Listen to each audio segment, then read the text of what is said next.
வெயில் கால வத்தல் வெற்றிகரமாக போட்டு முடிச்சாச்சு. அதை தான் இந்த வீடியோவில் வந்து பார்க்க போகிறோம்.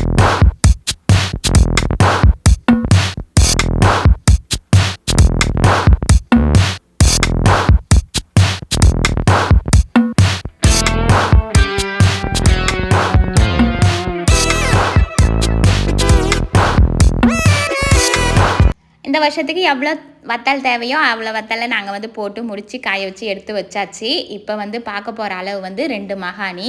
2 மகாணினா 4 கிலோவுக்கு மேலே வரும், 4.5 கிலோவுக்குள்ளே வரும். மதியானம் ஒரு 12 மணிக்கு மேலே அரிசியை ஊற வச்சுக்கிட்டு தூங்கத்துக்கு முன்னாடி அரைச்சி அதை வந்து அடுப்பில் வச்சு காய்ச்சி வச்சுட்டோம் நைட்டே. காலையில் எழுந்திரிச்சு ஒரு கவரில் போட்டு, எண்ணெய் கவரு, ஜவுளி கடை கவர் அதுக்குள்ளே போட்டு நம்ம கையால் பிடிச்சி இழுத்து விட வேண்டியதான்.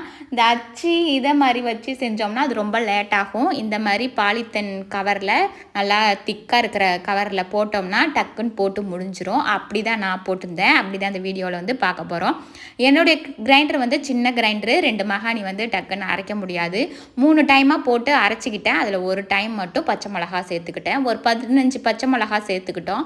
15 பச்சை மிளகா நல்லா அரைஞ்சதுக்கப்புறம் அரிசி சேர்த்துக்கிட்டு அரைச்சி வச்சாச்சு. இந்த டப்பாவில் தான் வச்சுருந்தேன். இந்த டப்பாவில் ஃபுல்லாக இருந்துச்சு. நல்லா தண்ணியாக வந்து கரைச்சி எடுத்துக்கிட்டேன். இந்த குண்டில் வந்து அரை குண்டு தண்ணி வச்சு, இது வந்து இந்த குண்டால் ஒரு குண்டு வந்து அந்த 2 மகாணி மாவை வந்து கிண்டுனா கரெக்டாக இருக்கும். அதனால் இந்த குண்டு நாங்கள் வச்சுக்கிட்டோம்.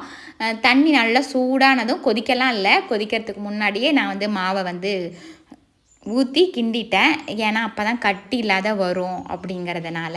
நம்ம கொதிக்க வச்சு கிண்டினோம்னா டக்குன்னு கிண்டிகிட்டே இருக்கணும். கையும் வலிக்கும், கட்டியும் வந்துடும் அந்த சூட்டில் கிண்டும் போது. அதனால் நான் வந்து கொஞ்சம் நல்லா சுட்டதும் ஊற்றி கிண்டிட்டேன். இது கை வலிக்காதையும் கிண்டலாம், கட்டியும் வராது. நம்மளுக்கு ஏற்ற மாதிரி கிண்டிகிட்டே இருக்கலாம். நான் தான் கிண்டினேன், கட்டிலாம் எதுவும் வரல. போன வருஷம் நான் வந்து கிண்டலை, இன்னொரு ஆளை வச்சு கிண்டிகிட்டே இருந்தேன், கட்டி வந்துடும் அப்படின்னு.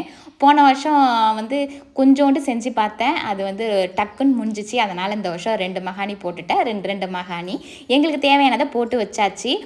வெந்தது எப்படின்னா, நம்ம தண்ணியை தொட்டு பார்த்தோம்னா கையில் ஒட்டாது அந்த மாவு. அது வெந்துச்சுன்னு அர்த்தம். இறக்கி வச்சிட வேண்டியதான். நைட்டே இறக்கி வச்சிட்டோம். இது வந்து காலையில் இப்படி காஞ்சி போய் இந்த மாவுல நல்லா ஆறி போயிருக்கும். கவரில் எடுத்து போட்டு நல்லா இழுக்கிறதுக்கு கரெக்டாக இருக்கும். போன வருஷம் அவ்வளவா தெரியல, நான் சின்ன கவராக வச்சுக்கிட்டேன். அதுவும் மெலிசாக வந்து புழிஞ்சு விட்டுருந்தேன். அது பொரிச்சாலும் சின்னதாக மெலிசாக இருந்துச்சு. இந்த வருஷம் நல்லா பெரிய கவராக நம்ம கையில் பிடிக்கிற அளவு, நமக்கு கையால் பிடிக்கிற அளவு வந்து போட்டுக்கிட்டேன். அந்த ஓட்டையும் பெருசாக போட்டுக்கிட்டேன். நல்லா பெருசாகவும் போட்டு வச்சுருந்தேன். அது வந்து இந்த வருஷம் வந்து கரெக்டாக இருந்தது பொரிச்சது. போன வருஷம் கொஞ்சம் கொஞ்சமாக சின்னதாக தெரிஞ்சுக்கிட்டேன். இந்த வருஷம் சூப்பராக போட்டு முடித்து எடுத்து வச்சுட்டோம். லாஸ்ட்டாக இறக்கும்போது நம்மளுக்கு தேவையான சின்ன சீரகமும் பெருங்காயமும் போட்டு கலந்து ஒரு கதி வந்ததும் இறக்கி வச்சிட வேண்டியதான். அந்த வாசனை வந்து சூப்பராக இருக்கும். பெருங்காய வாசனையும் சின்ன சீரக வாசனையும்.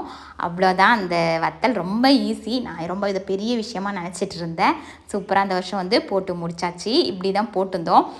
போன வருஷம் வந்து சின்ன ஓட்டையாக போட்டிருந்தோம். இந்த வருஷம் வந்து பெருசாக போட்டு நல்லா கட்டையாக இழுத்து வச்சாச்சு. நல்லா காய வச்சும் இழுத்து வச்சாச்சு. லாஸ்ட்டாக அந்த குண்டில் அடியில் இருந்தத இந்த மாதிரி புழியறதுக்கு வரல, அந்த பேப்பரில் இருந்தது. அதனால் கையால் கொஞ்சம் கொஞ்சமாக இதை மாதிரி எடுத்து வச்சாச்சு.